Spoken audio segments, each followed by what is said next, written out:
मेरे प्यारे बच्चों, आप सभी को नमस्कार। क्या हाल है आप सभी के? उम्मीद है आप ठीक ठाक होंगे, मस्त होंगे, बढ़िया होंगे। अमन, अरुण कुमार, संचित कुमार शर्मा, मनीष कुमार, काजल, मनीषा, निधि, शिवानी सिंह, अमन, रोहित कुशवाहा। मेरे प्यारे बच्चों, आप सभी को नमस्कार, आप सभी का स्वागत है। आइए मेरे प्यारे बच्चों, आगे बढ़ते हैं बिना इधर उधर की कोई बकवास किए। सीधा काम की बात, नो बकवास। आइए। जय भीम, जय भीम। आइए।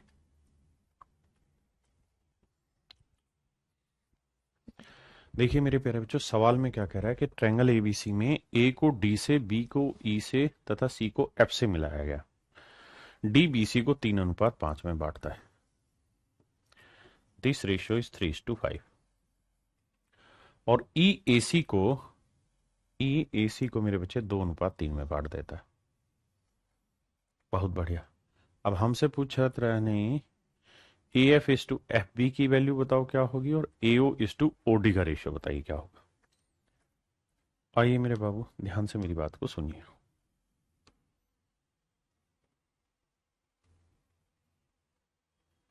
अब आप एक बात समझेंगे कि मेरे बच्चे, एक बात बताइए, अगर मैं तराजू यहां रख लूं तो ये 3 है, ये 5 है, लेंथ का रेशियो 3:5, तो वेट का रेशियो 5:3 होगा। यानी यहाँ 5 होगा, यहाँ 3। मैंने क्या किया मेरे बेटे, मैंने ये किया कि तराजू, एक तराजू यहाँ पे रख दिया, ये बीच में पॉइंटर दे दिया पकड़ने वाला, एक तराजू मैंने यहाँ रख दिया। तो अगर लेंथ का रेशियो 3:5 है तो वेट का रेशियो 5:3 होगा। ऐसे ही मेरे बच्चे, मैंने एक ताकड़ी ये वाली ले ली, तराजू इसका मैंने यहाँ रख दिया। तो अगर मेरे प्यारे बच्चों इनकी लेंथ का रेशियो 2:3 है तो वेट का रेशियो उल्टा होगा। आपने कहा जी हाँ, यानी ये वेट 3 होगा तो ये वाला वेट 2 होगा। बिल्कुल ठीक है। अब मेरे बच्चे इधर देखोगे तो 3 वेट भी आ रहा है, 2 वेट भी आ रहा है, तो सेट करो। कैसे सेट करें? 3 और 2 कैल्शियम ले लेते हैं, 6 किलोग्राम। अगर 6 किलोग्राम वजन लूं तो 2 यूनिट 6 किलोग्राम, तो 1 यूनिट 3, तो 3 यूनिट आएगा 9 किलोग्राम। तो यहाँ 9 किलोग्राम वजन लटका होगा। ये 3 यूनिट 6 है तो 1 यूनिट 2, तो 5 यूनिट 10, तो यहाँ आएगा 10 किलोग्राम वजन लटका हुआ। अब आइए मेरे बच्चे अगली बात पे। अगर आप ये बात समझ गए हैं, धीरे धीरे प्रैक्टिस होती रहेगी और इन चीजों से आप दूर हो जाएंगे, क्योंकि अब हमें लेंथ की तो जरूरत ही नहीं है, वजन की जरूरत है। बेटा अब एक बात बताना, इस पॉइंट पे वेट कितना आ रहा है भाई? 10 किलो इस ताकड़ी में, 6 किलो यहाँ, तो यहाँ 16 किलो वजन आ रखा है। बिल्कुल ठीक है साहब। अब ये बताना कि इस जगह वेट तो निकालने की जरूरत ही नहीं है ना। आ जाओ तो बस कर देते कार्रवाई। अब देखिए मेरे प्यारे बच्चों, अगर इस वाले तराजू में ध्यान दें हम, इस वाली तराजू में, एक यहां और एक यहां, इस वाली तराजू में मेरे प्यारे बच्चों अगर हम ध्यान दें, तो अगर इस वाली तराजू में हम ध्यान देते हैं तो यहाँ वजन का अनुपात 9:16 है, तो लेंथ का रेशियो होगा 16:9। ये 16 तो ये 9 आएगा। बिल्कुल ठीक है। किसी भाई ने कोई लोड आएगा, कोई दिक्कत आएगी? थे नहीं। अब अगली चीज मेरे प्यारे बच्चों, यानी एओ इज टू ओडी का रेशियो सवाल ने पूछा, तो एओ इज टू ओडी का रेशियो बहुत है आसान है सर। It is 16:9, 16:9। अगला रेशियो पूछा था A F is to F B का। तो मेरे प्यारे बच्चे एक बात बताना, अगर यहां से तराजू को मैंने बैलेंस किया हुआ है और ये डंडा है, इधर अगर 10 किलो वजन लटका हुआ है तो इधर भैया 9 किलो वजन लटका हुआ है। तो अगर वजन का अनुपात 10:9 है तो लेंथ का रेशियो क्या होगा बेटे? 9:10। यानी ये लेंथ 9 होगी और ये 10 वजन है तो ये लेंथ 10 होगी। तो A F is to F B का रेशियो हो जाएगा मेरे प्यारे बच्चों 10:9। तो 16/9, 10/9 मेरा राइट आंसर हो। अब बताइए कितने भाई इस बात से सहमत है? 10/9, 16/9, 10/9, 16/9। तो ऑप्शन बी मेरे प्यारे बच्चों राइट आंसर। हाँ जी, करिए। बस एक दो सवाल और है, कराऊंगा इस पे, ताकि आपकी अच्छे से प्रैक्टिस हो जाए। ऐसा कोई भी सवाल पेपर में आए तो आप आसानी से करें। हाँ है ना? देखिए नो कैसा है, सारा मास पॉइंट ज्योमेट्री का वही बेसिक फंडा जो सिखाया उसी का इस्तेमाल करके बनाने लग रहा हूं, कुछ नया नहीं।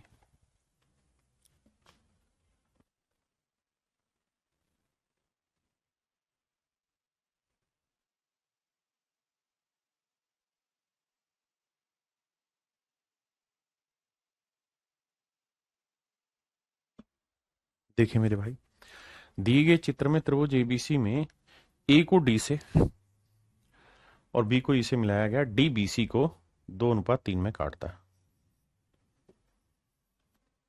ओ ए डी को 3:5 में।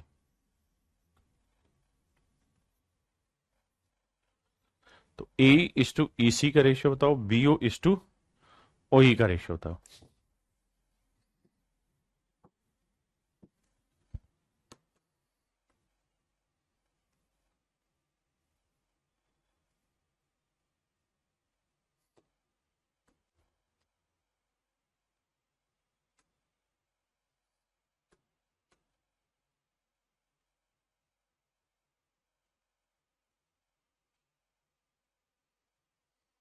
आइए मेरे प्यारे बच्चों, देखिए यार, तराजू यहां पे बैलेंस कर रही है, कहता है लेंथ का रेशियो 3:2 है, तो वेट का रेशियो 2:3 हो जाएगा। यहां तराजू बैलेंस कर रही है इस पॉइंट पे, लेंथ का रेशियो 3:5, तो वेट का 5:3 हो जाएगा। समझने की कोशिश करना, लेंथ का रेशियो 2:3 है तो ये 3:2 हो जाएगा। तो यहां पे कुल मिला के कितना वेट आ रहा है, 3 और 2 5 किलो। यहां लेंथ का रेशियो 3:5 है तो वेट का रेशियो 5:3, यहां 5 आएगा तो यहां कितना वेट आएगा, 3 आएगा। अब मेरे प्यारे बच्चों, यहां पे ऐसा वजन ले लो जो 5 को ही भाग दे दे, 3 को ही भाग दे दे, तो कुल मिला के साहब यहां वजन ले लो 15 किलो। अगर यहां वजन 15 किलो लोगे मेरे बेटे, तो 3 यूनिट 15, तो 1 यूनिट 5, तो 5 यूनिट 25, तो यहां वजन आएगा 25 किलो। देखिए छोटी छोटी बातें, बेसिक चीजें समझने की कोशिश करिए। यहां वजन 3 है, यहां 2 है, तो 3 और 2 5, 5 यूनिट 15 किलो, तो 1 यूनिट 3 किलो, तो 3 यूनिट 9 किलो, तो यहां वजन आएगा 9 किलो। और यहां वजन आएगा 3 दूनी 6 किलो। ये भी बात आपने सही कही सर। अब मेरे प्यारे बच्चों, कहानी को आगे पलटते हैं। अब हमसे क्या क्या पूछा उस बात पे चर्चा करते हैं। हमसे पूछा A E is to E C, A is to E C. तो मेरे प्यारे बच्चों ये बताओ, अगर इनके वजन का अनुपात 25:6 है तो लेंथ का रेशियो 6:25 होगा। बिल्कुल ठीक है। तो ए इज टू ई सी 6/25 होगा, पहली चीज। ए इज टू ई सी 6/25, वो केवल और केवल ऑप्शन डी में। अगला हमसे पूछा है B O is to O E, B O is to O E, B O is to O E. अब जरा ध्यान देना, इसको कैसे कैलकुलेट करें। मेरे बच्चे एक बात बताना, ये 25 किलो वजन है, ये 6 किलो वजन है। अगर मैं तराजू को यहां बैलेंस करने लगूं इस डंडे पे, तो यहां कितना वजन आ रहा होगा, ये 6 किलो है, ये 25 किलो, तो ये बाबू 31 किलो वजन आएगा। आपने कहा साहब बिल्कुल ठीक है, 31 किलो वजन आएगा, इसमें कौन मना कर सकता आप। ये वजन 31 किलो है। और अगर मेरे बेटा ये वजन 31 किलो है और ये डंडा मैं इस बार यहां ले रहा हूं बैलेंस का, तो ये वजन है 9 किलो, ये वजन है 31 किलो, तो वेट का रेशियो 9 31 है, तो लेंथ का रेशियो 31 9 होगा। ये 31 होगी तो ये लेंथ 9 होगी। तो B O is to O E का रेशियो 31:9, 31:9 होगा। मतलब मेरे प्यारे बच्चों, ऑप्शन बी मेरा करेक्ट आंसर, और ना सॉरी माफ करिए, ऑप्शन डी मेरा करेक्ट आंसर। आइए मेरे प्यारे बच्चों, लास्ट क्वेश्चन चल रहे हैं हम मास पॉइंट ज्योमेट्री पे, और उम्मीद है आपको समझ आएगा। अब इसका जवाब आपको खुद देना है, हर एक बच्चे को, क्योंकि असली था कॉन्सेप्ट, और अगर कॉन्सेप्ट समझ में आ गया फिर कुछ बचा नहीं।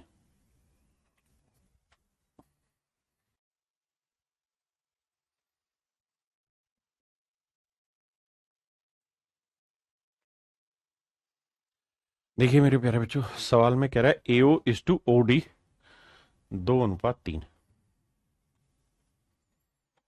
B D is to D C 3:5 है। तो हमें A F is to F B का रेशियो बताना और ए इज टू ई सी का बताना।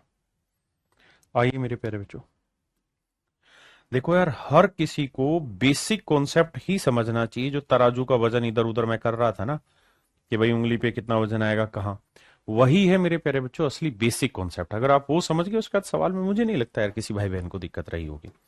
ऐसा है ही नहीं मेरे पढ़ाए हुए में जहां दिक्कत में छोड़ू। मैं कॉन्सेप्ट पे पूरा वजन डालता हूं, धीरे कराता हूं बट कॉन्सेप्ट पे पूरा वजन डालता हूं। आइए अब मेरे प्यारे बच्चों, तराजू लेते। अगर मैं यहां तराजू लेता हूं इस पॉइंट पे, तो ये 3 5 है तो वेट का रेशियो 5 3 आएगा। आप कहेंगे सही बात है, यानी यहां 5 आएगा, यहां 3 आएगा। तो 5 और 3 वजन कितना बन गया साहब? 8। तो यहां वजन बना 8 किलो। ठीक है, यहां अगर मैं तराजू ले लूं बाबू, तो ध्यान देना यहां की बात पे, यहां अगर मैं उंगली रखूं तो ये 2 3 है, लेंथ का रेशियो तो वेट का रेशियो 3 2, ये 3 kg आएगा तो ये 2 kg आएगा। आपने कहा ठीक है, तो यहां ऐसा वजन लेना चाहिए जो 2 और 8 दोनों को सेट कर दे। तो सर 2 और 8 दोनों को सेट कर दे, ऐसा वजन मैं 8 किलो ही ले लेता हूं, क्योंकि दोनों का एलसीएम 8 किलो हो जाता है। तो 8 किलो, 8 यूनिट 8 किलो, तो 5 किलो आएगा ये वाला वजन। बहुत बढ़िया। और ये वाला वजन 3 किलो आएगा, बिल्कुल ठीक है।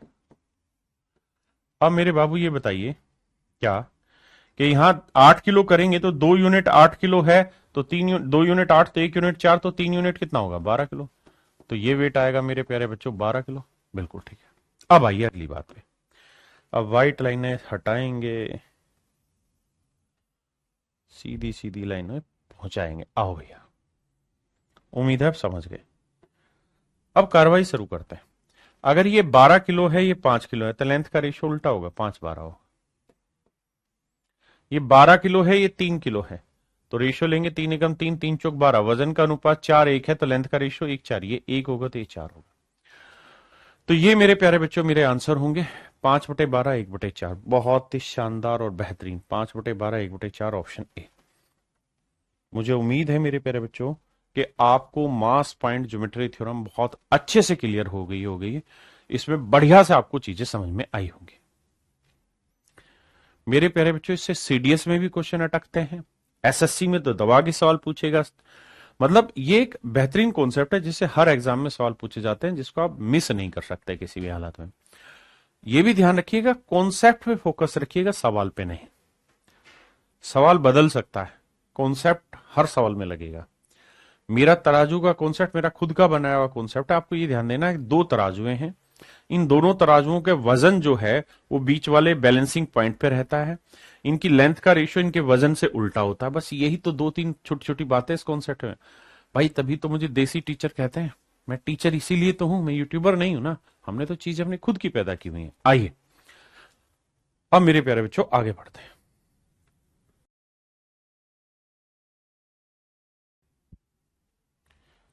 अब मेरे प्यारे बच्चों एक नए कॉन्सेप्ट की तरफ बढ़ रहे हैं। कॉन्सेप्ट ध्यान से सीखिएगा क्या, कि अगर मेरे प्यारे बच्चों 2 ट्रायंगलें का बेस एक कॉमन हो, जैसे इस वाली ट्रायंगल का भी बेस यही वाली लाइन है और इस वाली ट्रायंगल का बेस भी यही वाली लाइन है। कौन सी है? जिसपे नागिन चला रहा हूं। तो अगर 2 या 2 से ज्यादा ट्रायंगलों का बेस कॉमन हो, उभयनिष्ठ आधार हो, तो मेरे प्यारे बच्चों इनके एरिया का रेशियो वही होता है जो इस बेस पे डली हुई हाइट का रेशियो होता है। जो इस बेस पे डली हुई हाइट का रेशियो होता है। जैसे जैसे जैसे जैसे कैसे बताएं भैया, मान लीजिए हम यहां कह रहे हैं बाबू कि ई कोई लाइन है, ठीक है, ये कोई लाइन है। आपने कहा जी ओके रिपोर्ट है। अब मेरे प्यारे बच्चों मैं कह रहा हूं एक ट्रायंगल मैंने ये वाली बना दी,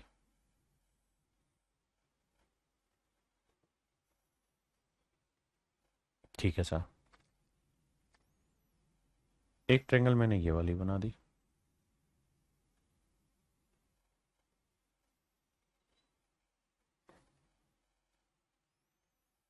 एक ट्रायंगल मैंने ये वाली बना ली।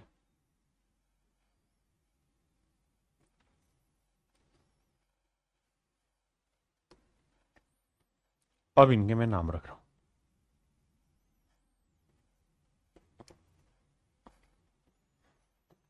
तो मेरे प्यारे बच्चों गौर से अगर आप ध्यान देंगे तो आपको एक चीज नोटिस करने को मिलेगी यहां पे, क्या कि ए बी जो है सभी का बेस कॉमन बना दे रहा है।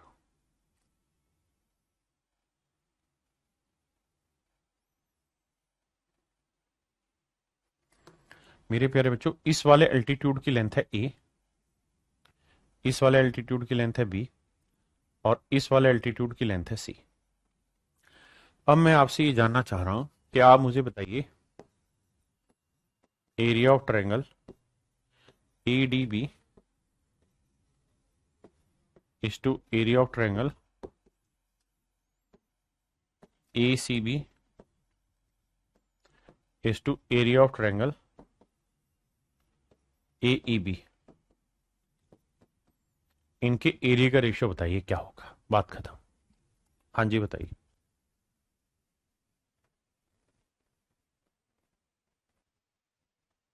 देखिए भाई, अगर मैं कहूं एडीबी का एरिया बताओ मेरे प्यारे बच्चों, तो आप मुझे एक चीज कहेंगे कि सर देखिए ये तो हो गया आपका बेस, ठीक है जी, ये ट्रायंगल है, और ये वाली आपकी क्या हो गई, हाइट।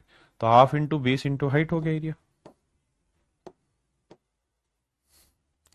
तो ये हो गया हाफ इंटू बेस हो गया ए बी, और हाइट हो गई मेरे प्यारे बच्चों ए। ये हो गया हाफ इंटू बेस हो गया ए बी, और हाइट हो गई बी। हाफ इंटू बेस हो गया ए बी, और हाइट हो गई मेरे प्यारे बच्चों C. Half A B, half A B, half A B cut गया मेरे प्यारे बच्चों कॉमन आके सभी में, तो आंसर आया A is to B is to C. यही मेरे प्यारे बच्चों मेरा कॉन्सेप्ट है, यही मैं समझाना चाह रहा हूं कि अगर दो या दो से ज्यादा त्रिभुजें हैं, दो या दो से ज्यादा त्रिभुजें हैं, और अगर उनका जो बेस है वो कॉमन है, सारे ही ट्रायंगलों में सेम कॉमन है। देखिए एक कॉन्सेप्ट वो बताया था जिसमें ये कहा था कि भाई दो या दो से ज्यादा त्रिभुज है जिनका बेस एक स्ट्रेट लाइन पे लाई करता हो, वो अलग कॉन्सेप्ट था। ये था कि बेस ही कॉमन हो, यानी एक ही लाइन हो, इसी लाइन को बेस तीनों ट्रायंगल ने लिया हुआ है। तो इनके एरिया का रेशियो वही होगा मेरे प्यारे बच्चों जो इनके अल्टीट्यूड की लेंथ का रेशियो है, जो इनके अल्टीट्यूड की लेंथ का रेशियो है। हाँ जी, अब मैं कहानी समझा रहा हूं। कहानी क्या है, ध्यान देना बाबू। मान लीजिए ये कोई क्वाड्रिलेटरल है, ये कोई क्वाड्रिलेटरल है, कोई भी हो सकती है, मुझे भी नहीं पता क्या है, लेकिन कोई क्वाड्रिलेटरल है। मान लीजिए मैंने यहां से एक डायगोनल खींच दिया, ठीक है। अब आपको क्या बोलेगा, अब आपको एक बात कहेगा कि सर यहां से एक अल्टीट्यूड खींचा गया है यहां पे सामने वाली भुजा पे, एक अल्टीट्यूड खींचा गया सामने वाली भुजा पे, यहां ये दोनों अल्टीट्यूड खींचे गए,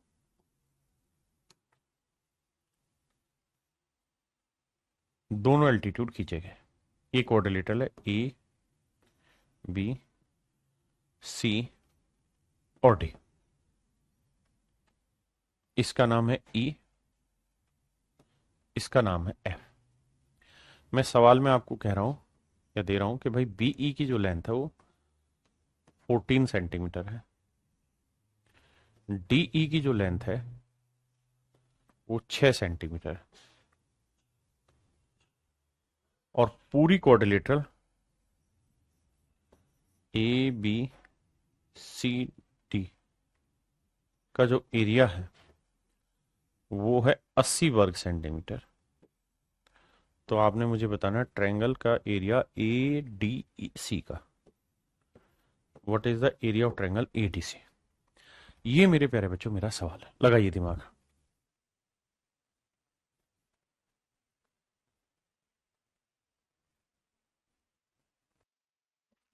तो मेरे बाबू, मेरे नन्हे मुन्ने प्यारे बेटे, मुझे एक बात आप समझाओगे कि सर आप अपने आदमी हो इसलिए ध्यान से समझो, ये दोनों ही ट्रायंगलों का बेस है। मैं कहूंगा हाँ सर दोनों ही ट्रायंगल इसी लाइन पे बेस्ड है, यानी एसी दोनों ही त्रिभुजों का ओबेनिस्ट आधार है। तो सर एक ट्रायंगल ये वाली बनी, नागिन पे बनी हुई, बिल्कुल ठीक है। और सर एक ट्रायंगल ये वाली बनी, ये भी इसी नागिन पे बनी है। तो अगर मेरे बच्चे दो त्रिभुजों का आधार उभनिष्ठ है, कॉमन है, तो उनके एरिया का रेशियो वही होगा जो उनके उस बेस पर, उनके उस बेस पर डाले गए एल्टीट्यूड की लेंथ का रेशियो। और अगर आप मेरी थोड़ी सी इज्जत करें तो आप समझते हैं कि भैया बीई है 14 और डीई है 6, तो ये 14 6 है, तो इनका रेशियो ले लोगे 2 तिया 6 2 7 14। इसका मतलब सर इन दोनों ही ट्रायंगलों के एरिया का रेशियो भी 7 3 ही होगा। मतलब बाबू, मतलब सर ये है कि इस वाली ट्रायंगल का एरिया और इस वाली ट्रायंगल का एरिया जो होगा ना वो 7 3 ही होना है। सोचना ही नहीं है सर आपने कुछ, यानी सर ये एरिया 7 यूनिट होगा ना, तो ये वाला एरिया 3 यूनिट होगा। टोटल एरिया 7 और 3 10, 10 यूनिट 80 को रिप्रेजेंट कर रहा है, तो 1 यूनिट की वैल्यू 8। हमसे पूछ रहा है ए डी सी का एरिया, तो 3 यूनिट 3 8 24, तो एरिया आएगा सर 24 वर्ग सेंटीमीटर। क्या आप मेरी इस बात से वाकिफ है, समझते हैं मेरी बात को? हाँ है ना? ज्योमेट्री से पहले हमेशा ही ट्रिग्नोमेट्री पढ़ना चाहिए। क्लियर है भाई? अब आते हैं आगे। अब इसी पे बेस्ड कुछ क्वेश्चन लेने की कोशिश कर रहा हूं, करिए बाबू ट्राई। देखिए यार, ये लेंथ है 6 सेंटीमीटर, ये लेंथ है 9 सेंटीमीटर।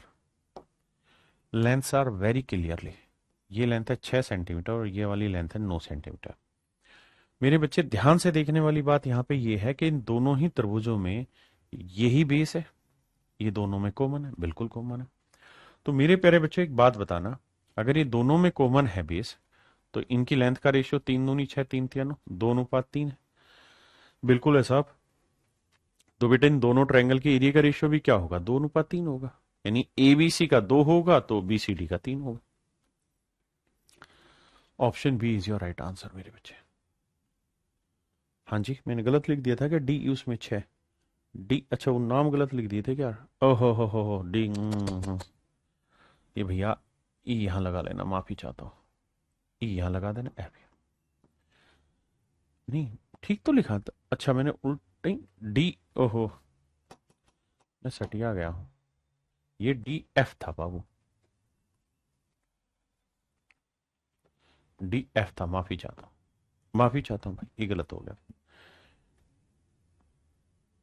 आगे आंसर नेक्स्ट पे आइए।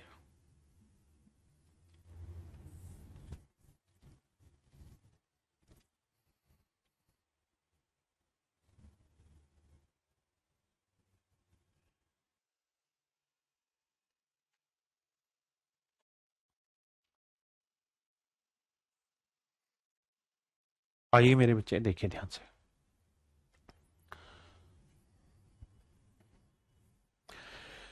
मेरे प्यारे बच्चों आइए इसे थोड़ा सा सिस्टम में लेके समझाने की कोशिश करते हैं। आइए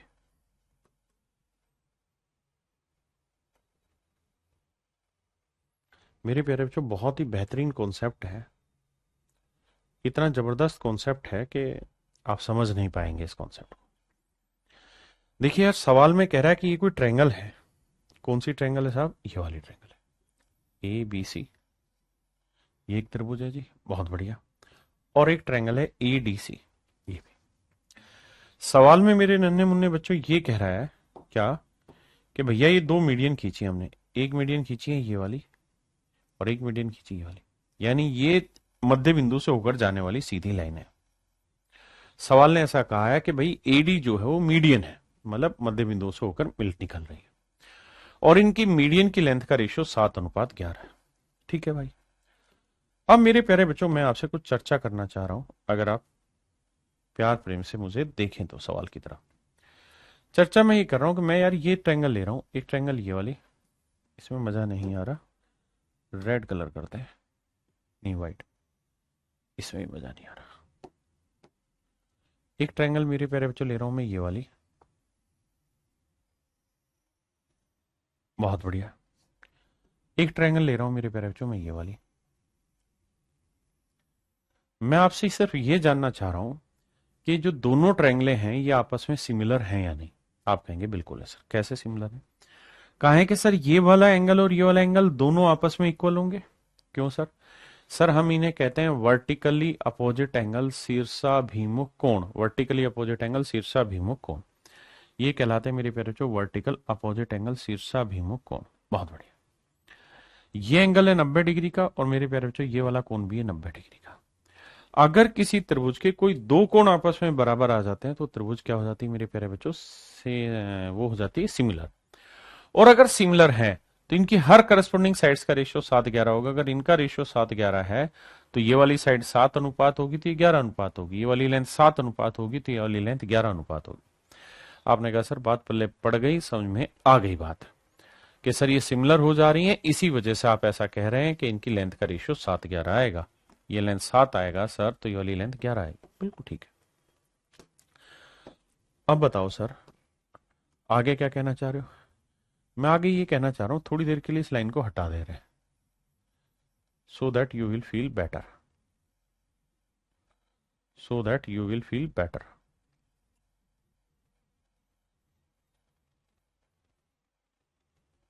So that you will feel better.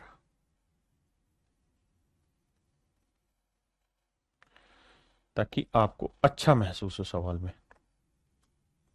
तो मेरे नन्हे मुन्ने प्यारे बच्चों, मेरी बात ध्यान से सुनिए। ये लेंथ है 7, ये लेंथ है 11। तो इनकी लेंथ का रेशियो 7:11 आ गया, बिल्कुल आ गया। और मैंने थोड़ी देर पहले ये भी आपको बात समझाई थी कि अगर कोई दो या दो से ज्यादा त्रिभुज है का बेस एक ही लाइन हो, मतलब कॉमन लाइन हो, दोनों का बेस एक ही स्ट्रेट लाइन हो, दोनों का बेस कॉमन हो, भिन्निष्ठ हो, तो इनके एरिया का रेशियो वही होता है मेरे प्यारे बच्चों जो उनके बेस पर पड़े हुए है एल्टीट्यूड की लेंथ का रेशियो। तो ये एल्टीट्यूड 11 है, तो ये वाला एल्टीट्यूड 7 है, तो इनके लेंथ का रेशियो 7:11। तो मतलब मेरे प्यारे बच्चों इनके एरिया का भी रेशियो 7:11 होगा। आपने कहा माशाल्लाह, शानदार, जानदार, जिंदाबाद। तो इनके एरिया का रेशियो भी सर 7:11 ही होगा, इसमें कहीं दूर दूर तक कोई दिक्कत नहीं। ठीक है साहब। अब आपसे सर यही सवाल ने पूछा था कि भैया इनके एरिया का रेशियो क्या होगा, तो आंसर होगा 7:11। बहुत बढ़िया। अब इसी कॉन्सेप्ट पे मैं एक सवाल आपसे और डिस्कस करना चाह रहा हूं। आपको याद आएंगी वो पुरानी बातें। कौन सी बातें? जब मैंने एक सवाल में आपसे कहा क्या कि बेटे यहां से मैं एक मीडियन खींच रहा हूं,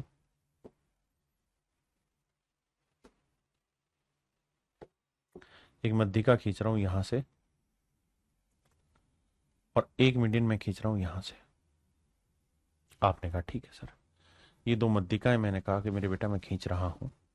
मीडियन होती जो सामने वाली साइड के मिड पॉइंट को जाके मिलाती। ठीक है साहब। अब ये ट्रायंगल है ए बी सी। आपने कहा ठीक है, ये डी और ये ई, बिल्कुल ठीक है। अब मेरे प्यारे बच्चों, आपको याद होगा मैंने आपको ये सिखा दिया था कि इस ट्रायंगल के एरिया 3 होगा तो इस वाली ट्रायंगल के एरिया 1 होगा। आप कहेंगे हाँ ये बात पल्ले पड़ गई थी, हमें कोई दिक्कत नहीं थी, ये बात आपने समझाई थी, हम जानते हैं कि इन ट्रायंगल्स के एरिया का रेशियो 3:1 होगा। बहुत बढ़िया। अब मैं आपसे ये कह रहा हूं, ये भी सवाल मैंने करा रखा है लेकिन पूछना चाह रहा हूं कि अगर मेरे प्यारे बच्चों ये ये है जी, ये है ओ, मैं आपको ये कह रहा हूं कि भैया area of triangle A D E is to area of triangle D G E, इनके एरिया का रेशियो 3:1 है। आपने कहा साहब बिल्कुल ठीक है। अगर इनके क्षेत्रफलों का अनुपात मेरे प्यारे बच्चों 3:1 है, तो मैं आपसे सिर्फ ये जानना चाह रहा हूं कि आप मुझे ये बता दीजिए कि एओ इज टू ओडी ओजी की लेंथ का रेशियो क्या होगा। एओ इज टू ओजी की लेंथ का रेशियो क्या होगा ये बताइए। वैसे मैंने ये भी करा रखा है आपको, लेकिन मैं जानना चाह रहा हूं AO is to OG calculate करके बता दो आप क्या होगा अगर आपको एरिया दिया हुआ हो तो है औकात निकालने की तो बताओ।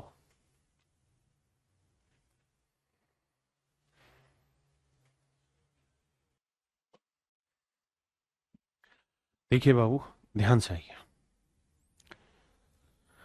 तुम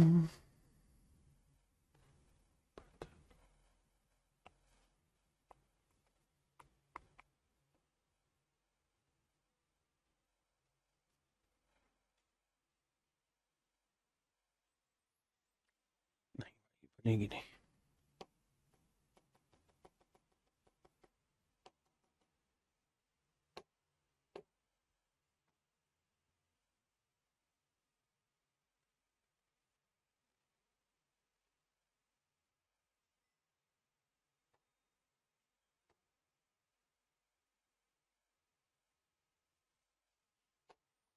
देखिए मेरे दोस्त, कहानी को समझाता हूं। मैं इस फिगर को दोबारा से बना रहा हूं ऊपर वाली को, और थोड़ा टेढ़ा करके बना रहा हूं ताकि आप समझ पाए।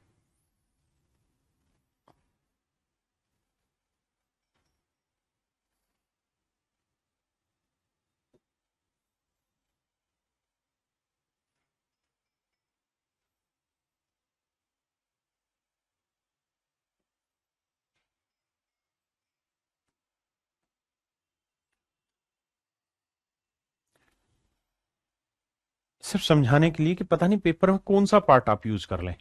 वक्त का कोई भरोसा नहीं, इसलिए सारे कॉन्सेप्ट समझ के चल रहे हैं। ये है जी।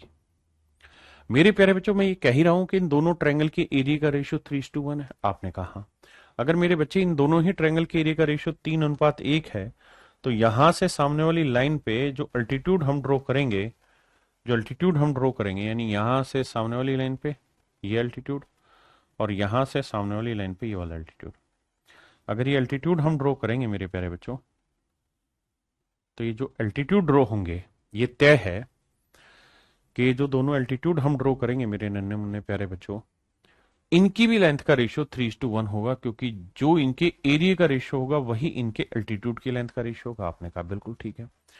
अब मेरे प्यारे बच्चों, मैं क्या कर रहा हूं, मैं इनको आपस में मिला दे रहा हूं, इनको इनको आपस में मिला दे रहा हूं, और ये पॉइंट है ओ, और मुझसे रेशियो AO:OG का ही पूछा हुआ है, AO:OG का ही पूछा हुआ।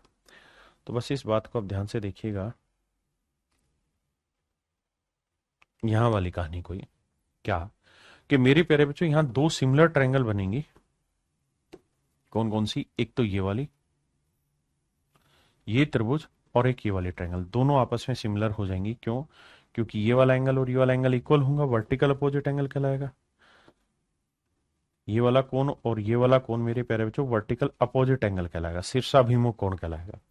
ये 90 का, ये 90 का, तो दो कोण बराबर हो गए, दोनों त्रिभुज समरूप होगी, और अगर समरूप होगी तो इनकी साइडों की लेंथ का रेशियो 3:1 है, तो इन साइडों की लेंथ का रेशियो भी 3:1 ही होगा। ये मैं आपको कहना चाह रहा हूं। तो मेरे प्यारे बच्चों AO:OG की लेंथ का रेशियो भी 3:1 होगा। तो हम कई मायनों में ये भी कह सकते हैं कि अगर मेरे प्यारे बच्चों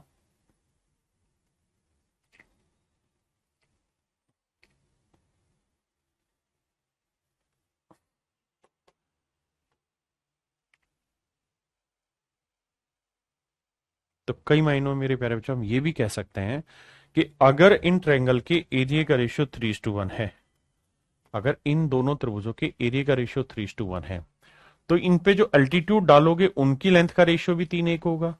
इनमें जो मीडियन खींचोगे ना, उनकी लेंथ का भी रेशियो 3:1 ही हो जाएगा, उनकी मीडियन की लेंथ का रेशियो भी 3:1 हो जाएगा। हाँ है ना? तो ये मेरे प्यारे बच्चों एक कॉन्सेप्ट है जो मुझे लगता है आपको ध्यान रखना चाहिए। ये सवाल मैं करा ही चुका हूं।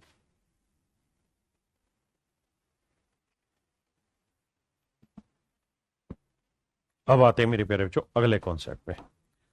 अगला कॉन्सेप्ट भी अपने आप में बहुत बेहतरीन है, आइए समझने की कोशिश करते हैं। मेरे प्यारे बच्चों, मैं क्या करता हूं, दो लाइनें पैरेलल खींच लेता हूं। एक लाइन है ये, आपने कहा ठीक है।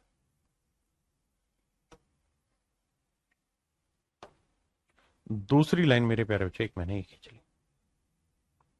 ये दोनों लाइनें पैरेलल है, ठीक है जी। पैरेलल लाइनें क्या होती हैं? ऐसी दो लाइनें जिनमें कुछ भी मतलब उनके हर एक बिंदु पे जो डिस्टेंस है वो इक्वल आए, और मेरे प्यारे बच्चों कहीं पर भी जाके वो आपस में ना मिले, ये होती पैरेलल लाइन। तो मेरे प्यारे बच्चों एक बात बताना, दो पैरेलल लाइन में एक खास विशेषता ये भी रहनी चाहिए कि हर एक बिंदु पे इनकी जो परपेंडिकुलर डिस्टेंस हो इक्वल आनी चाहिए। यानी मेरे प्यारे बच्चों ये वाली जो डिस्टेंस है, अगर ये डिस्टेंस h है तो यहां पे भी करोगे ना तो ये वाली डिस्टेंस भी मेरे प्यारे बच्चों h ही होगी, ये वाली डिस्टेंस भी h ही होगी, और मेरे प्यारे बच्चों ये वाली जो डिस्टेंस है ना ये भी h ही होगी। मैं कहने का मतलब मेरा ये है कि दो पैरेलल लाइन के बीच की परपेंडिकुलर डिस्टेंस हमेशा ही हर जगह सेम रहती है, जिसे हम हाइट कहते हैं, हर जगह सेम रहती है। और अगर ऐसा है मेरे बच्चे, तो मैं आपके सामने एक ट्रायंगल बना रहा हूं यहां,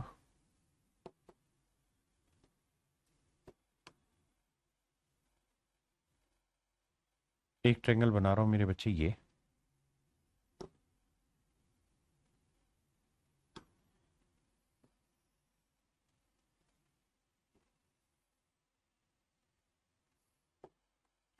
ABC, एक ट्रायंगल बना रहा हूं मेरे प्यारे बच्चों में ABC। दूसरी ट्रायंगल मेरे प्यारे बच्चों में बना रहा हूं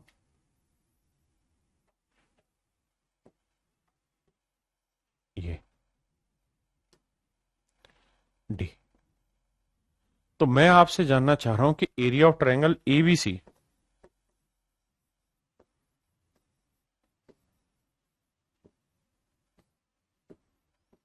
is to area of triangle ABD, इनके एरिया का रेशियो बताइए क्या होगा, लगाइए दिमाग।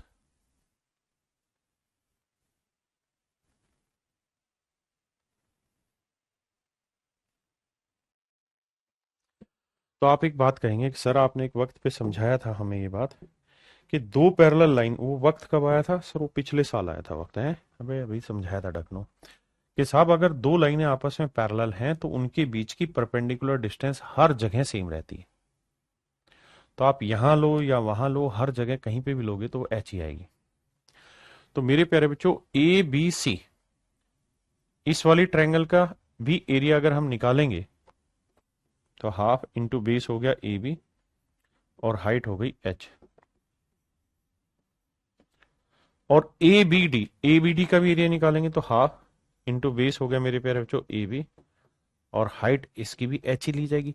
भाई ये बेशक चाहे ऑब्ट्यूस एंगल ट्रायंगल हो, ये बेशक ऑब्ट्यूस एंगल ट्रायंगल हो, लेकिन हाइट तो इसकी यही मानी जाएगी। और अगर ऐसा है मेरे बाबू तो आप देखेंगे कि एच से एच गया, हाफ हाफ से हाफ गया, ए बी से भी गया, तो ये तो एरिया ही 1:1 आ गया। तो यहां से एक नया कॉन्सेप्ट आपको सीखने को मिल गया जिसे आप ध्यान रखेंगे, क्या कि अगर मेरे प्यारे बच्चों दो ट्रायंगले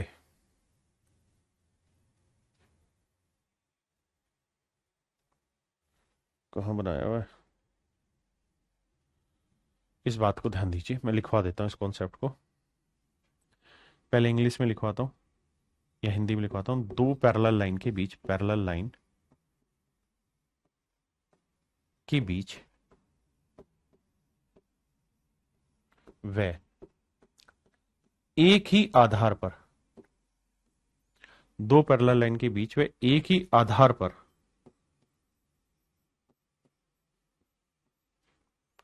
एक ही आधार को आप उभयनिष्ठ आधार भी कह सकते हैं, एक ही आधार पर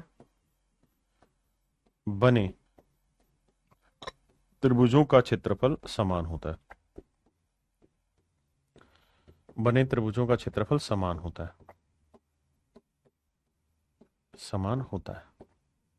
हाँ जी, इंग्लिश में लिखवाता हूं। ट्रायंगल्स हैव इक्वल एरियाज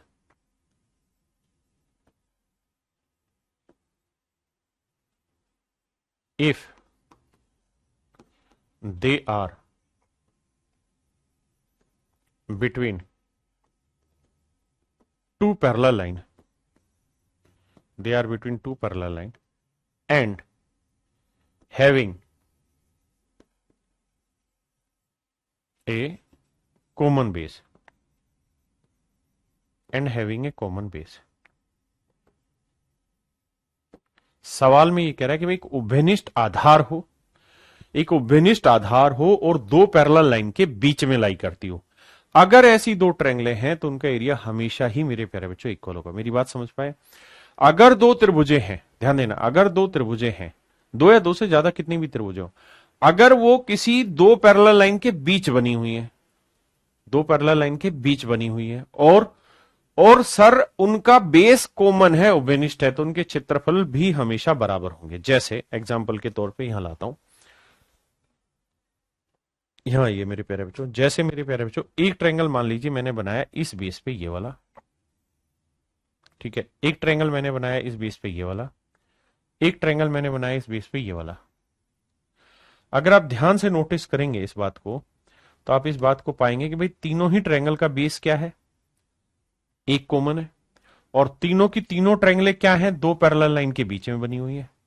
तो मेरे प्यारे बच्चों इस ट्रायंगल का एरिया, इस ट्रायंगल का एरिया और इस ट्रायंगल का एरिया, तीनों ही ट्रायंगल का एरिया इक्वल होगा। हाँ है ना, क्या होगा, इक्वल। अब ढक्कन पना मत दौड़ाना, ढक्कन पना कैसे सर, कैसे, क्या फिर तुम नाराज हो जाओगे ढक्कन कहने पे? ढक्कन पना ऐसे कि कोई ये मेरे को ज्ञान मत देना कि सर देखो आपने कहा ना कि ये बेस ले लिया मैंने, इसी बेस पे सर ये वाली ट्रायंगल बनाई, और इसी बेस पे सर मैं ये वाली ट्रायंगल बनाता हूं, क्या इक्वल होंगे एरिया? देखो दोनों के बीच नहीं रे ढक्कन, मैंने बीच का मतलब ये बोला है कि भाई ये बीच तभी होगी जब ये पैरेलल लाइन के बीच हो, यानी दोनों पैरेलल लाइन को टच करे, यानी इधर भी बनती हो तभी। ऐसे नहीं ना कि आप बीच में बना दे, वो थोड़ी बोला मैंने। तो इस बात को ध्यान देना। अगली बात पे आते हैं। इसी से मेरे बच्चे एक नया कॉन्सेप्ट जन्म लेगा। आपको तो याद ही होगा वो बातें कि भैया अगर ये दो पैरेलल लाइन है ना, ये पैरेललोग्राम है, इट इज ए पैरेललोग्राम। ये मेरे प्यारे बच्चों पैरेललोग्राम, हिंदी में इसे हम कहते हैं समानांतर चतुर्भुज। तो इसमें खास बात ये रहती है समानांतर चतुर्भुज में कि इसकी आमने सामने की भुजाएं पैरेलल होती, इक्वल भी होती है, इसमें भी कोई दो राय नहीं, लेकिन पैरेलल होती, ये मुझे समझाना है। A B is parallel to DC and it is also equal to DC. Same here is AD is parallel to BC. मेरी बात को बड़े ध्यान से सुना। दोनों लाइनें आपस में पैरेलल भी होंगी और मेरे प्यारे बच्चों दोनों लाइनें आपस में इक्वल भी होंगी। पहली बात तो ये, अपोजिट साइड इक्वल भी होंगी और पैरेलल भी होंगी। दूसरी बात, अगर मेरे प्यारे बच्चों ये पैरेलल लाइन है तो हमें और आपको ये पता रहना चाहिए कि इन पैरेलल लाइन के बीच की डिस्टेंस हर जगह सेम होगी। आपने कहा ठीक है सर, हमें इस बात में कोई दो राय नहीं है। अब मेरे बाबू एक बात आप ये भी जानेंगे कि अगर मैं इसको इससे मिला दूं तो ये ट्रायंगल को दो इक्वल एरिया में बांट देगी। दो इक्वल एरिया में बांट देगी। आप कैसे बांट देगी? मजाक चला रहे हो? मजाक ही चला रहा हूं। देखो ध्यान से कैसे बांट देगी। बेटा एक बार इधर आ जाओ। भाई ये वाली लाइन और ये वाली लाइन, दोनों पैरेलल लाइन के बीच की दूरी तो है बाबू। आपने कहा ठीक है, इसमें कोई दो राय नहीं। और अगर दोनों पैरेलल लाइन के बीच की दूरी, तो लेट से इसकी हाइट एच है तो इसकी भी हाइट एच ही होगी। हाँ सर, इसमें कोई दो राय नहीं है। आप मान सकते हैं इस बात को, हम मान सकते हैं इस बात को कि इनकी हाइट सेम ही होगी। ठीक है जी। अब मेरे प्यारे बच्चों एक बात बताना, अगर मैं यहां से इसके टुकड़े टुकड़े करके कुत्तों को खिला दूं, मैं मतलब इनके टुकड़े कर दूं, ऐसे दो हिस्सों में बांट दूं, तो आप मुझे ये बताना area of triangle A B सी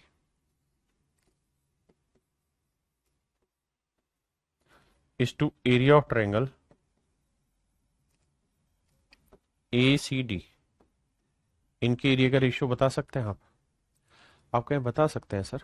और हमें ये बात भी पता है कि ए बी और डी सी बराबर होंगे। अगर ये लेंथ एक्स लोगे तो ये लेंथ भी एक्स लेनी होगी।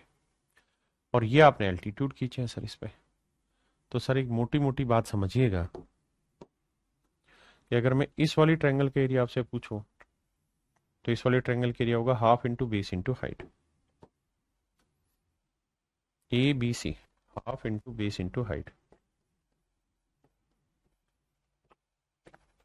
ऐसे ही मेरे प्यारे बच्चों इस वाली ट्रायंगल की अगर हम बात करें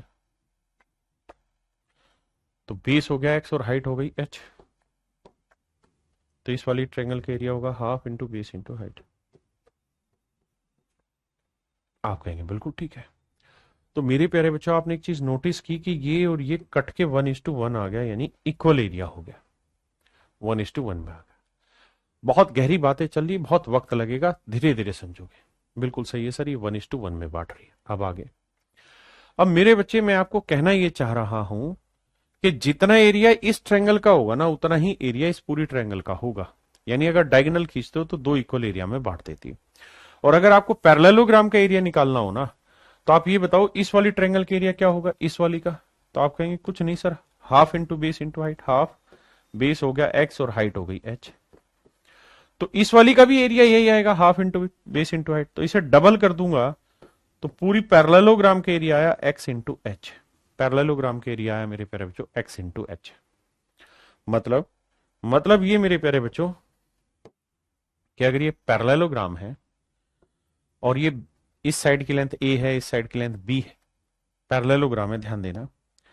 तो मेरे प्यारे बच्चों अगर आपको ये वाली लेंथ दे रखी, इन दोनों पैरेलल लाइन के बीच की परपेंडिकुलर डिस्टेंस दे रखी है, और लेट से ये डिस्टेंस h है, तो पैरेललोग्राम का जो एरिया है ना बाबू, वो हो जाएगा a इंटू एच, यानी ये साइड और इसके ऊपर डाला गया एल्टीट्यूड की लेंथ। और अगर मेरे प्यारे बच्चों आपको ये वाले एल्टीट्यूड की लेंथ दे रखी है, यहां से यहां तक की लेंथ दे रखी है, यानी इस वाले वर्टेक्स से सामने वाले पे हाइट अगर दे रखी है, अगर ये वाला दे रखा है, तो मेरे बाबू इसकी हाइट h है, तो इस पैरेललोग्राम का एरिया हो जाएगा b इंटू एच। यानी ये बेस दे दिया और ये हाइट दे दी, ये बेस दे दिया, ये हाइट दे दी, तो ये दोनों पैरेललोग्राम के एरिया कहलाता है। दोनों ही मेरे प्यारे बच्चों पैरेललोग्राम का एरिया कहलाता है। हाँ जी, अब मैं इस सवाल पे वापसी लौटता हूं। क्या कि सर आपको ये कहानी समझ में आ गई? बिल्कुल आ गई। मैं आपको अब एक चीज कह रहा हूं कि भाई अगर मान लीजिए कोई पैरेललोग्राम है, ये कोई पैरेललोग्राम है, ये लेंथ है ए, ये लेंथ है ए। अगर मेरे बच्चे मैं यहां से यहां कोई पॉइंट लेना चाह रहा हूं,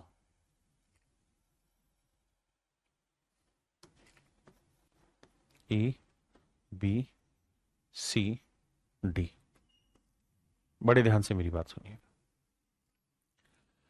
मेरे बाबू, मैं आपको कहना यहां पे ये चाह रहा हूं, और ये ले लेता हूं मैं कोई पॉइंट ई, कि अगर इन दोनों पैरेलल लाइन के बीच की डिस्टेंस, इन दोनों पैरेलल लाइन के बीच की परपेंडिकुलर डिस्टेंस एच दी हुई है आपको, अगर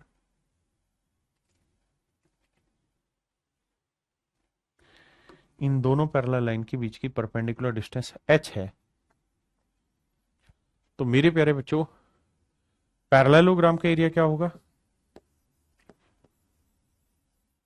एरिया ऑफ क्वाड्रिलेटरल ABCD। तो आप कहेंगे ये आपने अभी समझाया कि सर बेस ले लो a और हाइट हो गई h। लेकिन अगर मेरे प्यारे बच्चों मैं आपसे कहूं कि एरिया ऑफ ट्रायंगल AEB बताइए क्या होगी? AEB का एरिया बताइए क्या होगा? तो आप मुझे कहेंगे सर AEB का जो एरिया हो जाएगा वो हो जाएगा हाफ इंटू बेस हो गया a और हाइट हो जाएगी h। भैया बेस हो गया a, हाइट हो गई h, तो इस वाले ट्रायंगल का एरिया निकाल दिया, half into base into height a into H. बिल्कुल ठीक है। तो मेरे प्यारे बच्चों ये टोटल एरिया है और ये इसका आधा एरिया है। आपने कहा ठीक है, यानी पूरी क्वाड्रिलेटरल का जो एरिया होगा उसका आधा एरिया इस छोटे वाले ट्रायंगल का होगा। किसी भाई को यहां तक मेरे प्यारे बच्चों कोई दिक्कत है, कोई समस्या है तो मुझे खुल के बताइए, मैं आपकी समस्या का समाधान करने का प्रयास करूंगा। हाँ जी, आपने कहा ठीक है।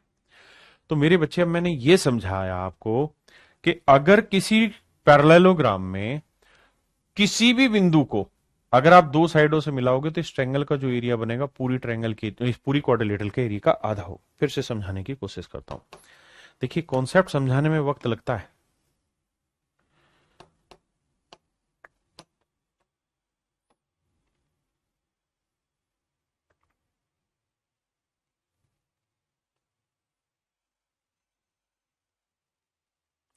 अब मेरे प्यारे बच्चों में इस ट्रायंगल को यहां, इस पॉइंट को यहां ले जाऊंगा तब भी इस ट्रायंगल का एरिया पूरी पैरेललोग्राम का आधा होगा, यहां ले जाऊंगा तब भी आधा होगा, यहां ले जाऊंगा तब भी आधा होगा, यहां ले जाऊंगा तब भी आधा होगा, यहां ले जाऊंगा तब भी आधा होगा, यहां लाऊंगा तब भी आधा, और यहां लाऊंगा तब भी आधा होगा। यहां ये डायगोनल बन गया, यानी इस लाइन पे मैं इस बिंदु को कहीं पे भी रखूंगा ना मेरे प्यारे बच्चों, कहीं पे भी रखूंगा तो ये हर हाल में मेरे पैरेललोग्राम का आधा एरिया बनाएगा। अब बताइए कितने बच्चे इस बात को समझ गए कि ये हर हाल में मेरे प्यारे बच्चों आधा एरिया बनेगा पैरेललोग्राम का? हाँ है ना? ऐसे ही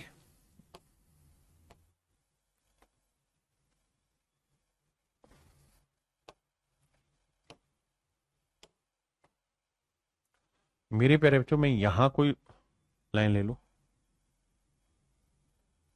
और यहां कोई लाइन ले लूं,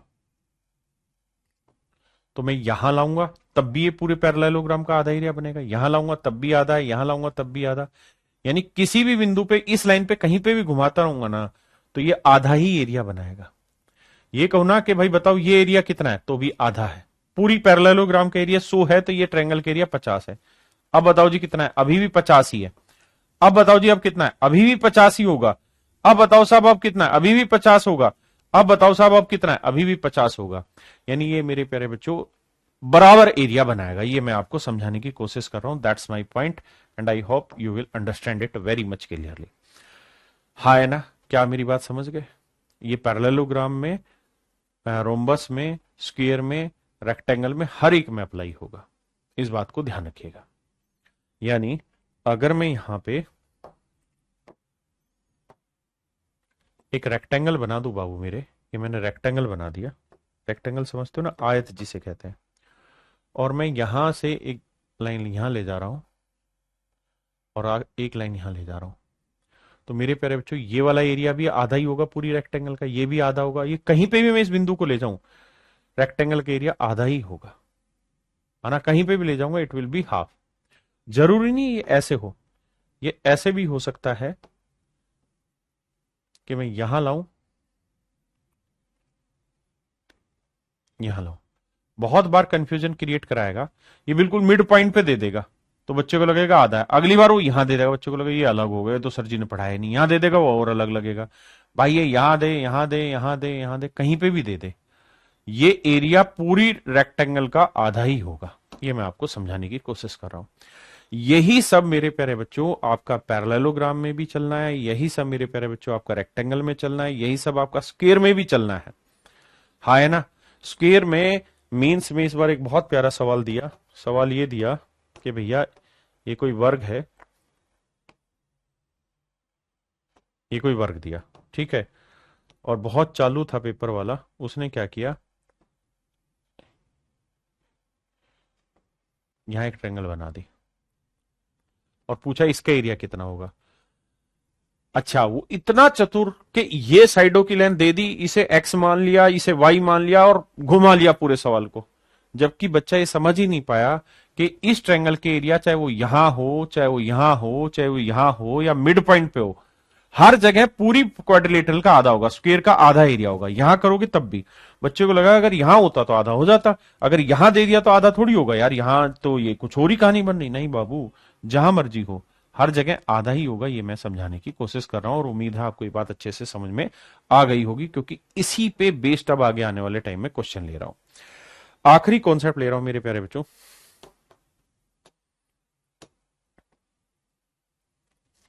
मेरे प्यारे बच्चों ये कोई पैरेलल लाइन है,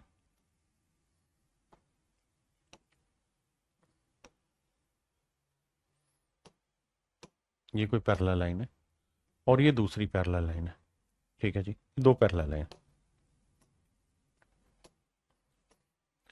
ये मेरे बच्चे दो पैरेलल लाइन है, बड़े ध्यान से मेरी बात सुनिएगा। अगर मैं इन दो पैरेलल लाइन के बीच में कोई भी क्वाड्रिलेटरल बना रहा हूं, कोई पैरेललोग्राम ही बना रहा हूं,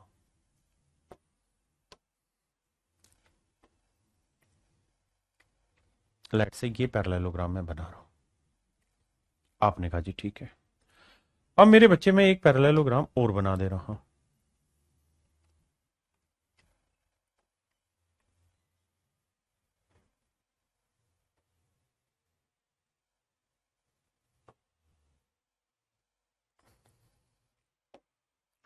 ए बी सी डी, और ये पॉइंट है A B C D E F.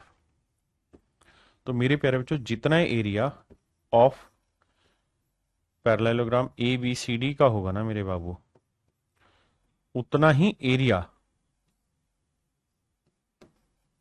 Area of triangle, area of quadrilateral A B E and F का होगा। मोटी बात है, मैं यहां क्या समझाना चाह रहा हूं, मैं यहां ये कहना चाह रहा हूं मेरे बाबू कि अगर दो पैरेलल लाइन के बीच में दो पैरेललोग्राम बने हैं, लेकिन दोनों ही पैरेललोग्रामों की एक साइड कॉमन है, ध्यान से देखोगे तो ये जो लाल रंग की नागिन मैं घुमा रहा हूं, ये दोनों ही पैरेललोग्राम की कॉमन साइड है। आपने कहा ठीक है जी, हाँ, तो अगर मेरे प्यारे बच्चों दोनों पैरेललोग्राम की एक साइड कॉमन हो और दोनों पैरेलल लाइन के बीच में बने हो, जैसे एक लाइन ये थी एक लाइन ये, इसी के बीच में ये वाली सफेद वाली बनी और इसी के बीच में ये येलो कलर वाली बनी है, तो मेरे प्यारे बच्चों दोनों अगर एक ही नागिन पे बनी हुई है, यानी एक साइड दोनों की बराबर है, तो जो एरिया इस वाली पैरेललोग्राम का होगा ना बाबू, वही वाला एरिया इस वाली पैरेललोग्राम का भी होगा, ये याद रखिएगा। ये मेरे प्यारे बच्चों याद रखिए, बहुत ही जबरदस्त शानदार जानदार कॉन्सेप्ट है जो आपको दिया है। Don't miss it, if you miss it you will pay it. ये कॉन्सेप्ट है कि भैया अगर मान लीजिए ए बी कॉमन है दोनों ही पैरेललोग्राम में, तो इस पैरेललोग्राम का जो एरिया होगा वही एरिया मेरे प्यारे बच्चों इस पैरेललोग्राम का भी होगा। इस पैरेललोग्राम का भी एरिया वही होगा। क्यों? क्योंकि दो विशेषताएं होनी चाहिए, एक तो दो पैरेलल लाइन के बीच होना चाहिए, दूसरा बेस कॉमन होना चाहिए। ठीक है जी। और दो पैरेलल लाइन के बीच से मतलब क्या है सर? दो पैरेलल लाइन के बीच से मतलब है कि दोनों पैरेलल लाइन के बीच की डिस्टेंस बराबर होती है। कहीं पे भी लोगे तो ये डिस्टेंस बराबर होगी, एच होगी, और बेस है मान लीजिए ए, तो एरिया होता है पैरेललोग्राम का ए इंटू एच। तो अब ध्यान देना,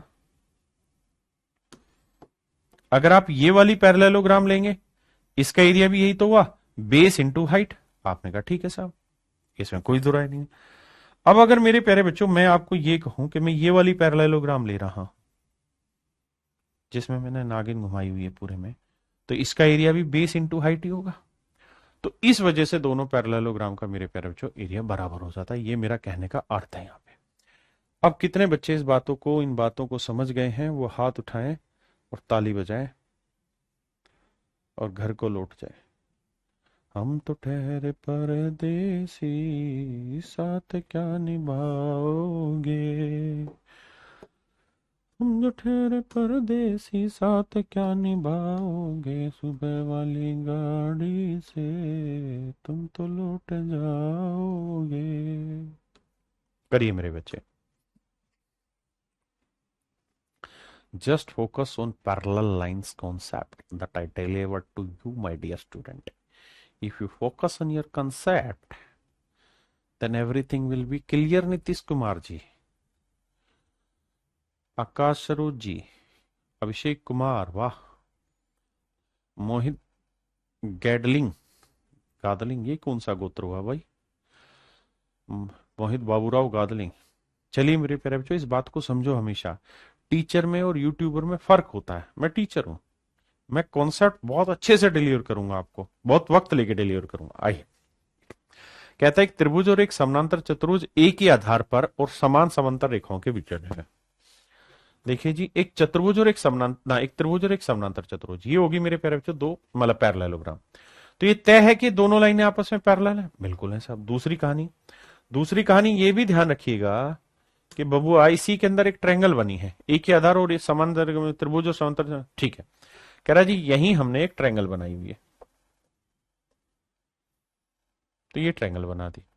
तो बाबू ट्रायंगल यहां बनाओ, यहां बनाओ, यहां बनाओ, कहीं पर भी बनाओ, एरिया ट्रायंगल का क्या होगा मेरे भैया? आधा होगा। ठीक है जी, ट्रायंगल का एरिया क्या होगा? आधा। तो क्वाड्रिलेटरल का एरिया और ट्रायंगल का एरिया, ट्रायंगल का एक होगा तो क्वाड्रिलेटरल का एरिया दो होगा। Option B. ऑप्शन बी, पहले इसने ट्रायंगल लिखा फिर पैरेललोग्राम। कहता है एबीसीडी एक चतुर्भुज है जिसमें एबीसीडी के पैरेलल ये दे रखा है। कहता है पी और क्यू बिंदु हैं, दो बिंदु हैं, तो बी क्यू सी का क्षेत्रफल 80 है। बी क्यू सी का, देखिए मेरे बच्चे, हम तो ठहरे परदेसी,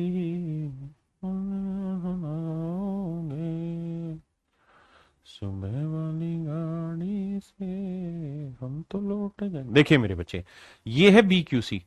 तो बी क्यू सी जो है उसका एरिया पूरी पैरेललोग्राम के एरिया का क्या होगा मेरे प्यारे बच्चों? आप कहेंगे आधा होगा। क्या होगा बाबू? आधा होगा। पूरी पैरेललोग्राम के एरिया का मेरे प्यारे बच्चों आधा होगा। पूरी पैरेललोग्राम के एरिया का आधा होगा। आपने कहा मान लिया, यानी मेरे बेटे बी क्यू सी का जो एरिया होगा, अगर वो उसने दिया हुआ है 80, यानी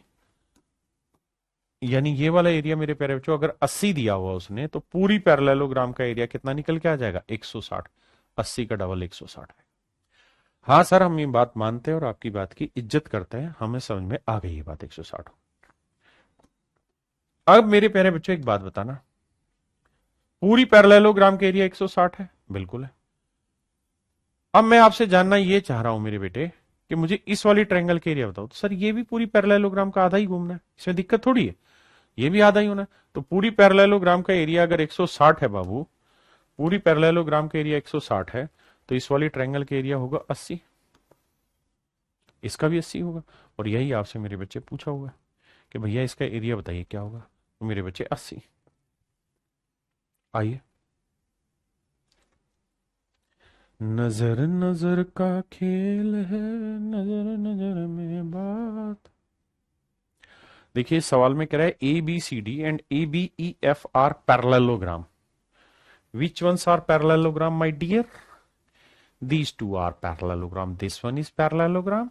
नागिन पे विशेष फोकस रखिएगा, दिस वन इज पैरेललोग्राम। और साहब और कौन सी पैरेललोग्राम है मेरे बच्चों? दूसरी भी पैरेललोग्राम ध्यान देना, जो नागिन थी उसी पे फोकस रख रहा हूं, इसी पे, ये भी पैरेललोग्राम है सर। तो मेरे प्यारे बच्चों अगर दो पैरेललोग्राम है और दोनों में एक साइड कॉमन आ गई और उसी पैरेलल लाइन पे घूम रहे हैं, तो इस बात को ध्यान रखिएगा, समझा चुके हैं बाबू, कि जितना एरिया इसका होगा उतना ही दूसरी का होगा, यानी दूसरी का एरिया भी 90 ही होगा। पहली बात,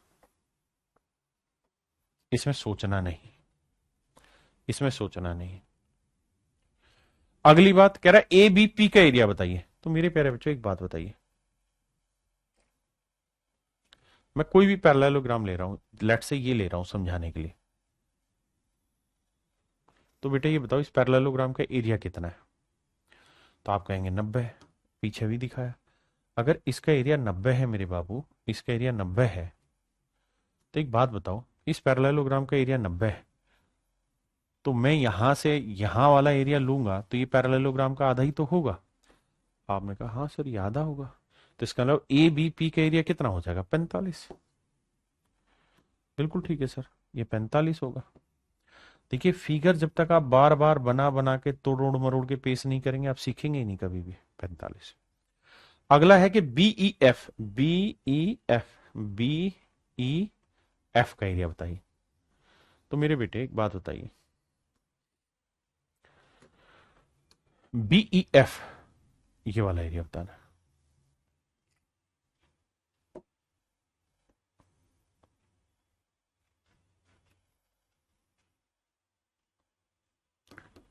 तो बेटे एक बात बताओ, बात ये बताना कि भैया ये पैरेललोग्राम है। हाँ जी साहब ये पैरेललोग्राम है। इस पैरेललोग्राम का एरिया कितना है साहब? 90 है। अगर इसका एरिया 90 है तो ये डायगोनल खींच दिया, तो डायगोनल तो एरिया बाइसेक्टर होता है, तो इसका मतलब ये वाली ट्रायंगल का एरिया कितना आ जाएगा? बीई एफ का। तो सर ये पूरी पैरेललोग्राम का आधा हो जाएगा, तो ये 45 आएगा। दिल ने दी थोड़ी हवा मन। तो मेरे बच्चे आंसर आएगा 90 45 45, ऑप्शन ए। कॉन्सेप्ट पे फोकस करिए, that is very important in your every exam.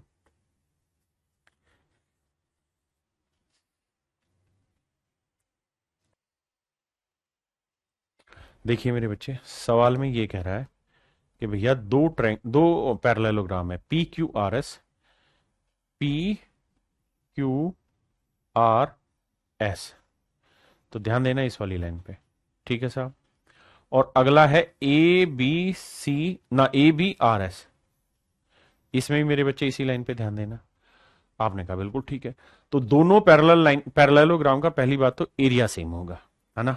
अब कह रहा है अगर पी क्यू आर एस का एरिया 100 है, पी क्यू आर एस का एरिया 100 है, तो ए एक्स एस का एरिया बताइए कितना होगा? ध्यान देना मेरे बच्चे।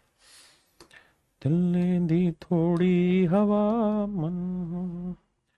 अब मेरे प्यारे बच्चे एक बात आना, अगर पी क्यू आर एस का एरिया 100 है तो ए बी आर एस का एरिया भी 100 ही होगा। बिल्कुल होगा साहब। दिल ने दी थोड़ी हवा।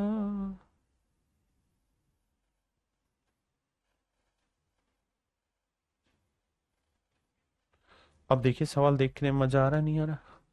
सर बिल्कुल मजा आ रहा है। कैसे मजा आ रहा है?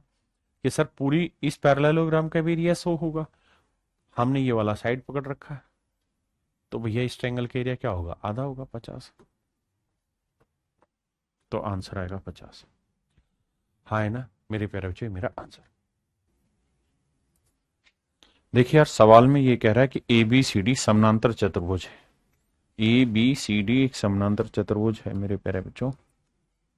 ए बी सी डी एक समानांतर चतुर्भुज है, बहुत सुंदर, जिसका क्षेत्रफल 40 वर्ग सेंटीमीटर है।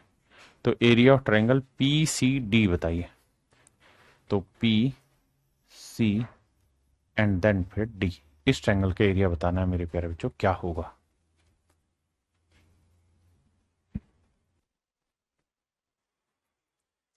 अब मेरे प्यारे बच्चों एक खास और विशेष चीज आपको बताने जा रहा हूं, बड़े ध्यान से मेरी बात सुनिए।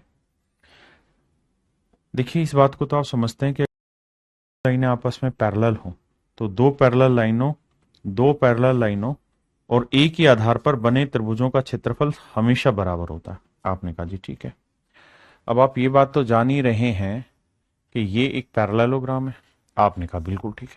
अगर ये पैरेललोग्राम है मेरे प्यारे बच्चों तो इस पैरेललोग्राम का एरिया कितना है 40। अगर इस पैरेललोग्राम का एरिया मेरे बच्चे 40 है, इस पैरेललोग्राम का एरिया 40 है मेरे बच्चों, ध्यान देना। इस समानांतर चतुर्भुज का एरिया 40 है तो समानांतर चतुर्भुज वो होती है जिसकी सारी भुजाएं आपस में आमने सामने की भुजाएं पैरेलल हो। आपने कहा ठीक है। तो मेरे प्यारे बच्चे एक बात बताना,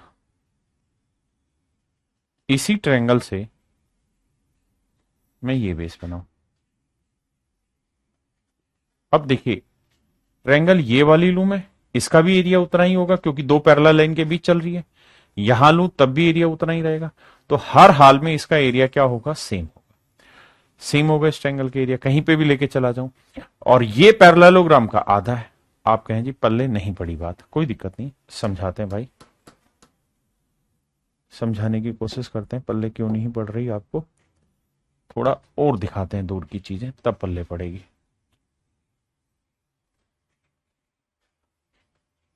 मैं ये कह रहा हूं भाई ये बात तो तय है कि ये पैरेललोग्राम है।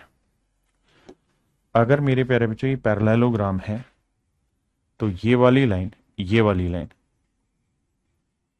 और ये वाली लाइन पैरेलल होगी।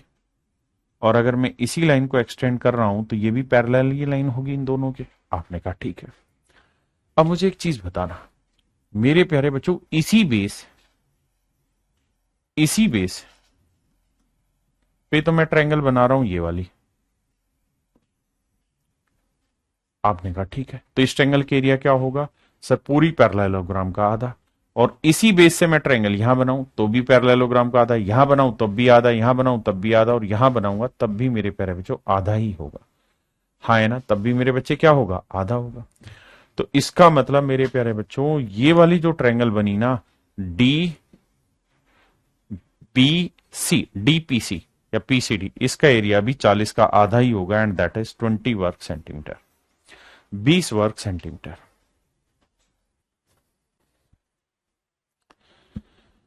देखिए मेरे बच्चे सवाल में कह रहा है कि भाई ये एबीसीडी एक पैरेललोग्राम है, इसका एरिया 70 है, तो पीबीसी का एरिया बताना है क्या होगा।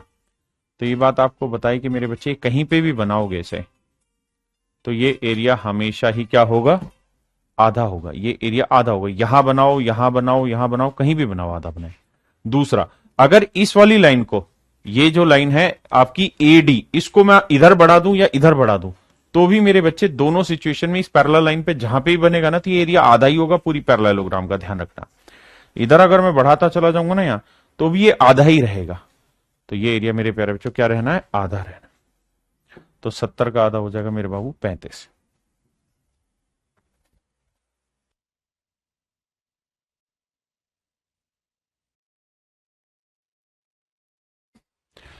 देखिए मेरे भाई एबीसीडी एक पैरेललोग्राम है and X is the mid point of AB. कहता है एबीसीडी पैरेललोग्राम है, एबी का मध्य बिंदु एक्स है। If area of quadrilateral A X C D is 24, A X C D कहता है A X C D quadrilateral है जिसका क्षेत्रफल है मेरे बच्चे 24 वर्ग centimetre. Then the area of triangle ABC, तो कहता है एबीसी का एरिया बताइए क्या होगा।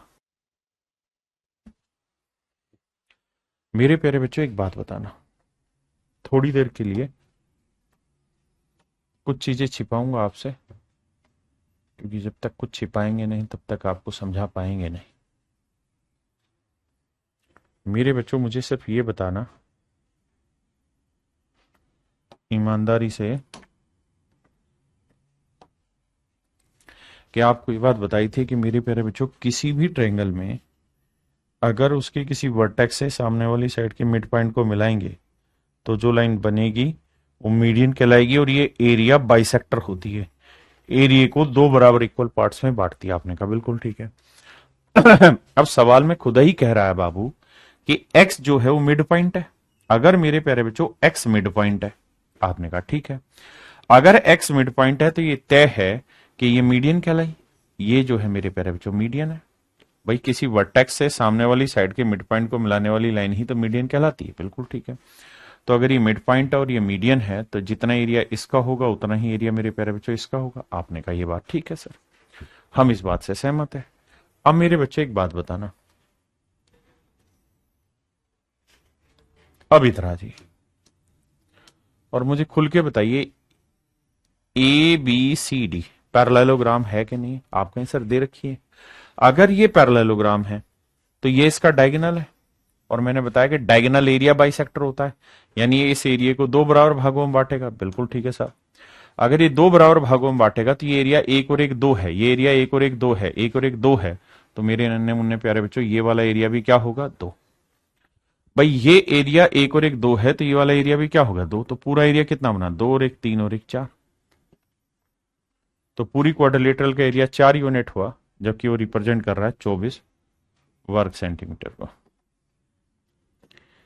एक यूनिट की वैल्यू 6 वर्ग सेंटीमीटर। तो कहता है ए बी सी का एरिया ज्ञात करिए क्या होगा। तो ए बी सी का एरिया बताइए क्या होगा। तो ए बी सी का एरिया कितना बना मेरे बच्चे, एक और एक दो। आपने कहा हाँ। तो दो यूनिट का एरिया कितना होगा, दो छिके 12। फिर से समझाता हूं मेरे बच्चे। भाई ये मीडियन है तो ये एरिया और ये एरिया इक्वल होगा, वन वन। ये पैरेललोग्राम का डायगोनल है तो ये दो है तो ये भी दो होगा। तो दो और दो चार, पूरी पैरेललोग्राम का एरिया आ गया 4। हाँ है ना। लेकिन उसने क्या कर, मैंने गलत बना दिया। यहां दे रखा था ए एक्स सी डी, माफ करिए ए एक्स सी डी, माफी चाहता हूं। ए एक्स सी डी, ए एक्स सी डी कहां है, ए एक्स सी और डी, ये चतुर्भुज है। माफी चाहता हूं भाई, इस चतुर्भुज का एरिया कितना बना। तो आप कहेंगे दो इसका था एक इसका है, तो 3 यूनिट बना। तो 3 यूनिट 24 है, तो एक यूनिट कितना बना मेरे प्यारे बच्चों, 8। तो एक यूनिट 8 वर्ग सेंटीमीटर। अब मुझसे पूछ रहा है एबीसी का एरिया बताइए।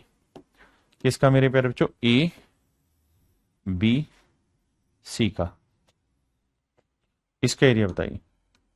तो एक और एक दो, दो यूनिट, दो 8 है 16 वर्ग सेंटीमीटर। तो ऑप्शन सी मेरे प्यारे बच्चों राइट आंसर होगा। हाँ जी, हाँ ये बिल्कुल ठीक है। वो ए एक्स सी डी है, मैंने ए बी सी डी पढ़ लिया था गलती से। ठीक है।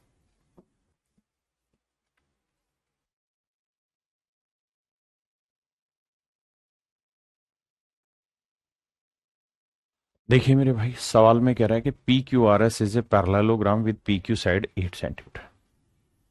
पी क्यू की लेंथ है 8 centimetre and area of triangle P Q x is 32 centimetre square. देखो यार, ये तो तय है कि पूरी पैरेललोग्राम का एरिया जो भी होगा उसका आधा पी क्यू एक्स का होगा। तो पूरी पैरेललोग्राम का जो एरिया होगा, यानी area of triangle P Q R S, मतलब क्वाड्रिलेटरल, माफ करिए, P Q R S is 64 centimetre square, is 64 centimetre square. अब कह रहा था altitude of P Q R S with base P Q. तो कहता है बेस पी क्यू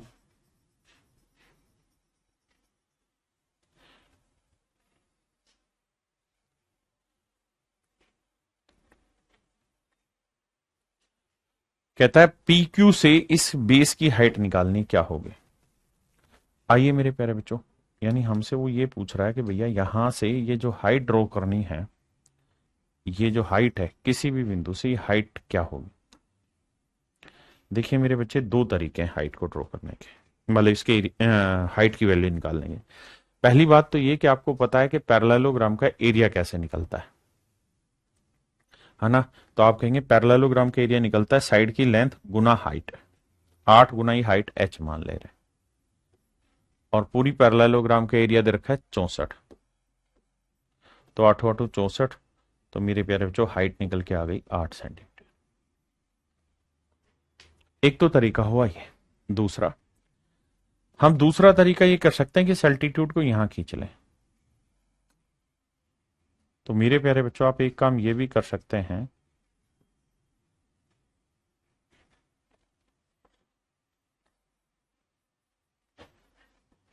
कि इस वाली ट्रायंगल का एरिया निकाल सकते हैं ऐसे। हाँ, कैसे? तो इसका एरिया दे ही रखा है, तो बेस हो गया हाफ इंटू बेस हो गया 8 और हाइट हो गई h, और बराबर एरिया इस पूरी ट्रायंगल का कितना दे रखा है 32। तो हम ऐसे भी इसका एरिया निकाल सकते हैं, 2 चौक 8 4 8 32, तो h की वैल्यू आएगी मेरे बच्चे 8 सेंटीमीटर। यानी ऑप्शन डी मेरे प्यारे बच्चों right answer. Option D right answer. करिए।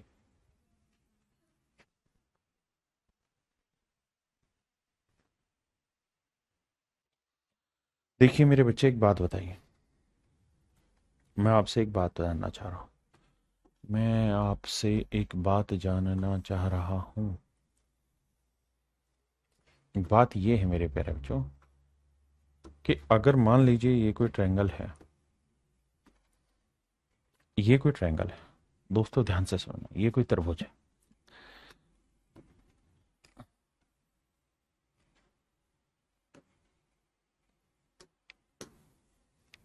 जैसी ये फिगर है ना, मैं बेसिकली वैसी फिगर बनाने की कोशिश कर रहा हूं। ये फिगर जैसी है ना, मैं ये फिगर बनाने की कोशिश कर रहा हूं और इससे मैं आपको समझाने की कोशिश करना चाह रहा हूं सवाल पे, क्योंकि सारा सवाल इसी बात से समझ में आएगा, दूसरा तरीका नहीं है। ध्यान ये देना कि ये ए है, ये बी है, और ये मेरे प्यारे बच्चों ई है। ठीक है, और एफ सी जो थी वो इसके पैरेलल लाइन थी। एफ सी जो थी वो पैरेलल लाइन थी, ये वाली लाइन है एफ सी। मैंने क्या करा है, यही लाइन उठा के यहां टेक दी एफ सी। ठीक है जी, ये लाइन है एफ सी। सवाल ने कहा है कि बीसी और सीई बराबर है, जितनी लेंथ बीसी की है उतनी ही लेंथ सीई की है। अब देखिए पिक्चर क्लियर हो गई। आप कहेंगे हाँ। मेरे प्यारे बच्चों, पिक्चर क्लियर करने के पीछे का उद्देश्य ये है कि इस बात को समझा जाए कि भाई ये दोनों लाइनें पैरेलल हैं ही। क्यों पैरेलल हैं साहब? क्योंकि ये पैरेललोग्राम की साइड है, ये वाली और ये वाली। बिल्कुल ठीक है। और अगर ये दोनों लाइनें पैरेलल हैं, ये वाली लाइन और ये वाली लाइन पैरेलल है, और ये दोनों साइडें बराबर हैं, तो इसका मतलब ये मिड पॉइंट है। तो मेरे प्यारे बच्चों, अगर एक लाइन के पैरेलल हम दूसरी लाइन खींचेंगे तो जो रेशियो इस साइड का इस साइड से होगा वही रेशियो इसका इससे होगा। अगर ये इक्वल है 1:1 तो ये भी इक्वल होंगे, और ये इक्वल हुए तो इसका मतलब ये मिड पॉइंट हुआ। आपने कहा ठीक है। यानी मेरे बच्चे मैं कहना ये चाह रहा हूं, एफ जो है ना वो ए ई का मिड पॉइंट है। एफ जो है वो ए ई का मिड पॉइंट है। पहले इतनी बात समझिए, फिर आगे आते हैं। एफ ए ई का मिड पॉइंट है।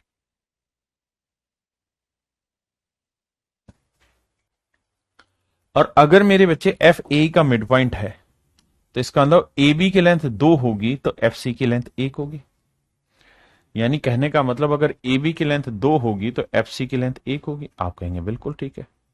और आप इस बात से भी वाकिफ होंगे कि ये पैरेललोग्राम है, तो जो लेंथ आपकी ए बी की बनेगी, जो लेंथ मेरे प्यारे बच्चों ए बी की होगी वही लेंथ तो डीसी की होगी।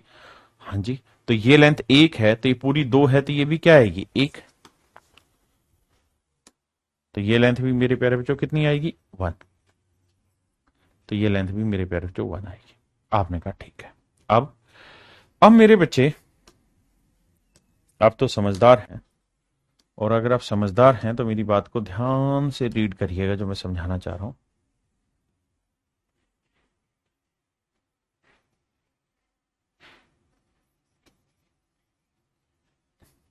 देखिए, सारा गेम है विजुअलाइजेशन का। आप कितना अच्छे से चीजों को विजुअलाइज कर रहे हैं, है ना?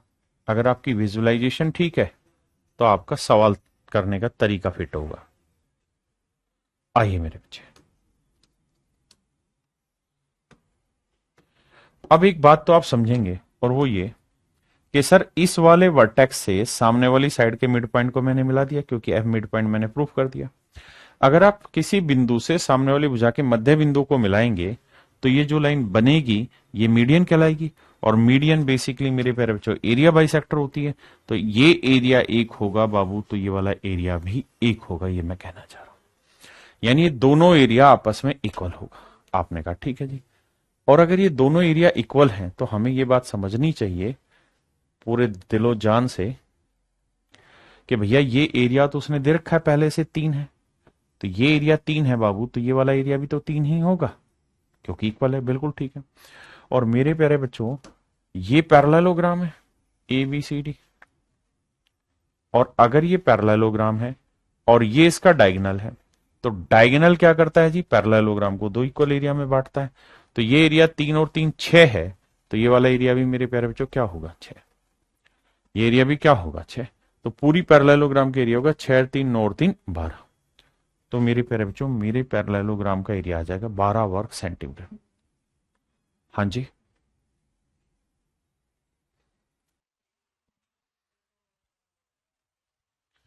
आइए मेरे नन्हे मुन्ने प्यारे बच्चों, एक बात बताइए भाई,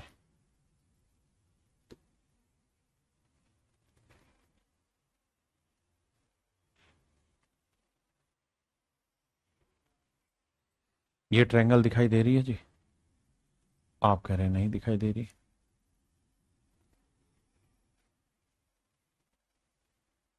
अब दिखाई दी भैया? हाँ सर अब दिखाई दे रही है ट्रायंगल। तो बेटे इस ट्रायंगल पे आ जाइए। ये था सी, ये था मेरे बच्चे पी, ये था बी, ये कोई पॉइंट है क्यू, ये कोई पॉइंट है क्यू, ये रेशियो है 1:3। आपने कहा ठीक है। अब मेरे बच्चे एक बात ये भी मुझे बतलाइए,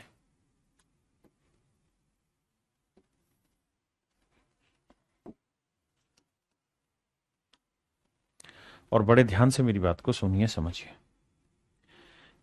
इस त्रिभुज में दो ट्रायंगल बनी है, एक ट्रायंगल है मेरे प्यारे बच्चों ये वाली, और एक ट्रायंगल है मेरे बच्चे ये वाली। दोनों की दोनों जो त्रिभुजें हैं मेरे प्यारे बच्चों, दोनों की दोनों जो ट्रायंगलें हैं वो किसी एक ही सेम स्ट्रेट लाइन पे बेस्ड है, इसी लाइन पे बेस्ड है। भाई पी सी पे ही तो बेस्ड है, सी क्यू बी और पी क्यू बी दोनों इसी पे बेस्ड है। आपने कहा ठीक है। अगर मेरे प्यारे बच्चों दोनों ट्रायंगले एक ही स्ट्रेट लाइन पे बेस्ड हैं और उनका एक उभयनिष्ठ शीर्ष भी है जो बेस से दूर है, तो इनके एरिया का रेशियो भी वही होगा जो इनके बेस की लेंथ का है। तो अगर इनके बेस की लेंथ का रेशियो 1:3 है तो एरिया का रेशियो भी 1:3 होगा, मतलब ये एरिया 1 यूनिट होगा तो ये एरिया 3 यूनिट होगा। जबकि सवाल ने हमें दे रखा है क्या कि भैया बी पी क्यू का एरिया 10 है, बी पी क्यू का एरिया 10 है, तो ये एरिया 10 होगा मेरे प्यारे बच्चों, तो ये एरिया होगा 30। पहले इतनी बात समझिए फिर लड़ाई आगे लड़े। देखिए छोटे छोटे सारे ही कॉन्सेप्ट अप्लाई होंगे, पहले इतनी बात समझिए फिर आगे बढ़ते हैं। अगर आप इतनी बात से वाकिफ हैं और आप ये बात समझ गए जो मैं समझाना चाह रहा हूं,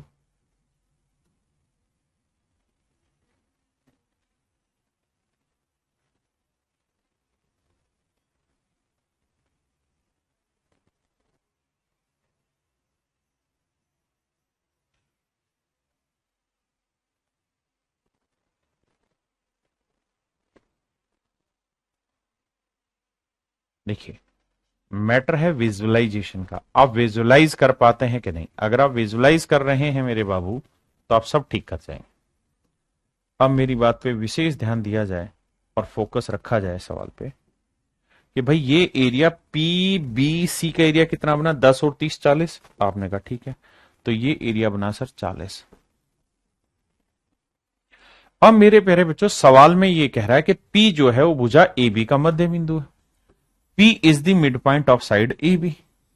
अगर P भुजा ए बी का मध्य बिंदु है, P is the mid point of side A B, P भुजा ए बी का मध्य बिंदु है मेरे प्यारे बच्चों, तो ये भी तो बात समझने लायक है कि भाई P अगर मिड पॉइंट है तो किसी वर्टेक्स से सामने वाली साइड के मिड पॉइंट को मिलाएंगे तो जो लाइन बनेगी वो मीडियन होगी, और मीडियन क्या करती है, एरिया बाइसेक्ट करती है। तो सर जी अगर ये वाला एरिया 40 है तो ये वाला एरिया भी हर हाल में 40 हो। बहुत सुंदर। किसी भाई बहन ने कोई लोड आ गए थे तो 10 यार मैनू, आपने कहा ना जी ना कोई दिक्कत ना है बाबू। अब मेरे भैया ये बताओ ये क्वाड्रिलेटरल है कि नहीं है? आपने कहा जी हाँ ये क्वाड्रिलेटरल है।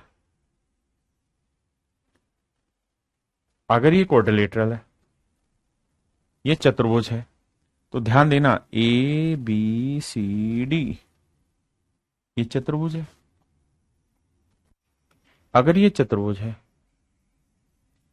तो मेरे प्यारे बच्चों ये क्या हुआ इस चतुर्भुज का? डायगोनल हुआ। समानांतर चतुर्भुज का, बिल्कुल ठीक है। और डायगोनल जो होता है पैरेललोग्राम का, वो पैरेललोग्राम को दो इक्वल एरिया में बांटता है। तो ये एरिया 40 और 40 80 है, तो ये वाला एरिया भी तो 80 होगा बाबू। तो ये वाला एरिया भी मेरे प्यारे बच्चों 80, बिल्कुल ठीक है। अब मुझसे क्या पूछा? मुझसे ये पूछा है एबीसीडी का एरिया बताइए, एबीसीडी का एरिया बताइए। तो 40 और 40 80 और 80 160।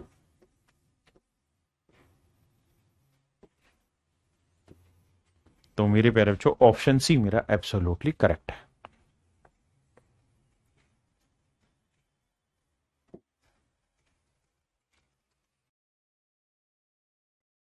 आइए मेरे बच्चे, हालात गंभीर बनते जा रहे हैं।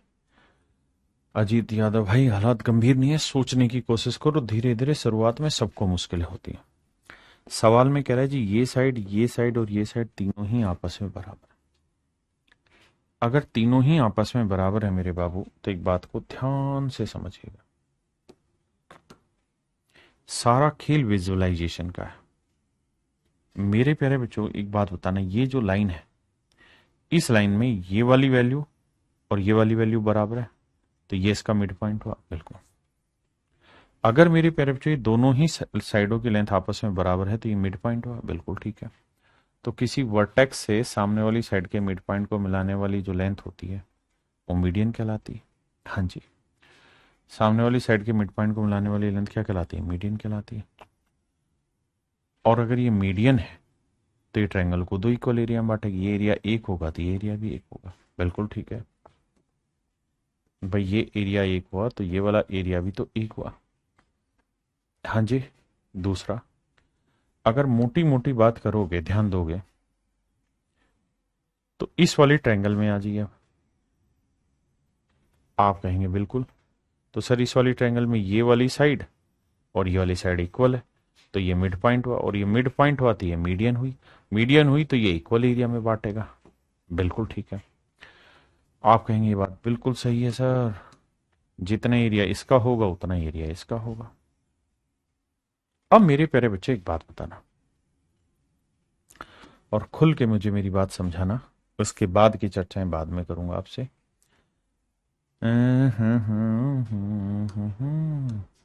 बात ये बताना कि इसी वाली क्वाड्रिलेटरल से, इसी वाली मतलब इसी वाली से तो ये वाला ट्रायंगल बना, और इसी वाली से ये वाला ट्रायंगल बना। एक ही बेस और दो पैरेलल लाइन के बीच में जो भी त्रिभुज बनते हैं उनके क्षेत्रफल बराबर आते हैं। हाँ है ना, यहां आ भी बराबर रहे। पहले इतना सोचो। तो अब मेरे प्यारे बच्चों, मैं मोटी मोटी गल्ला कर रही हूं तो कोल आइए कि मेरे प्यारे बच्चों अगर मैं इसको इससे मिला दूं तो आपको दिक्कत तो नहीं होगा? आप कहेंगे बिल्कुल नहीं होगा सर दिक्कत। क्यों दिक्कत होगा भाई? एक बात बताइए और ईमानदारी से समझाइए। ध्यान से देखोगे तो ये वाली जो लाइन है, इसको तीन बराबर हिस्सों में बांटा गया। ये तो सवाल ही कह रहा है कि भाई इस वाली ट्रायंगल में ये तीन बराबर हिस्सों में बटा, यानी ये लेंथ एक है, ये लेंथ एक है और ये वाली लेंथ एक है। तो मेरे बच्चों ध्यान देना थोड़ा देर के लिए। कैसे भाई? ये वाली जो ट्रायंगल बनी है ये भी इसी बेस पे, ये वाली जो ट्रायंगल बनी है इसका बेस भी इसी स्ट्रेट लाइन पे, और ये वाली जो ट्रायंगल बनी इसका बेस भी इसी स्ट्रेट लाइन पे। तीनों ही त्रिभुजों का जो बेस है वो एक ही स्ट्रेट लाइन पे लाई कर रहा है, बीसी पे, और तीनों के बेस की लेंथ 1:1:1 है। तो इसका मतलब तीनों के एरिया का रेशियो भी 1:1:1 होगा। आपने कहा ठीक है, तो इसका मतलब मेरे प्यारे बच्चों ये वाला एरिया भी 1 होगा। अब मुझे एक बात बताना मेरे प्यारे बच्चों, ये है मेरी क्या? पैरेललोग्राम ADCB,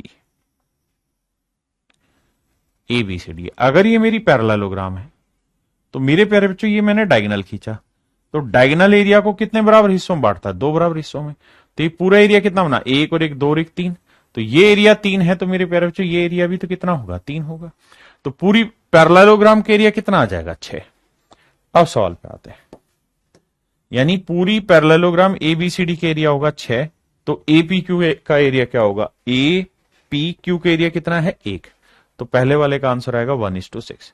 अब आते हैं आगे, एरिया ऑफ ट्रायंगल एबीसीडी कितना है जी 6, और area of triangle DP Q, D ये रहा, पी ये रहा, क्यू, तो डीपी क्यू का एरिया भी कितना आ रहा है मेरे बच्चे 1, तो आंसर होगा 1:6, 6:1, तो ऑप्शन ए मेरा आंसर। ठीक है भाई, चलिए मेरे प्यारे बच्चों आज के लिए इतना ही, बाकी आपसे फिर मिलते हैं कल दोबारा। धन्यवाद आप सभी का। एक बात विशेष रूप से ध्यान रखिए, अगर आपका ज्योमेट्री पढ़ने में मन नहीं लग रहा है तो आप शायद सिलेक्शन लेने की तरफ भी नहीं जा रहे। ज्योमेट्री में इंटरेस्ट क्रिएट करो, पढ़ने की कोशिश करो, समझने की कोशिश करो, मजा आएगा, लेकिन मजा तब आएगा जब आप रेगुलर पढ़ोगे। पढ़ोगे नहीं तो फिर कहाँ का मजा आएगा तुम्हें। इसलिए प्लीज मजा लीजिए, लेकिन पढ़िए। ज्योमेट्री से निजात मत पाइए, ज्योमेट्री में घुस जाइए, इतना अंदर घुस जाइए कि ज्योमेट्री को समझने की कोशिश करें। Thank you, have a nice day to everyone. Thank you मेरे पेरेंट्स, थैंक यू। दिल ने दी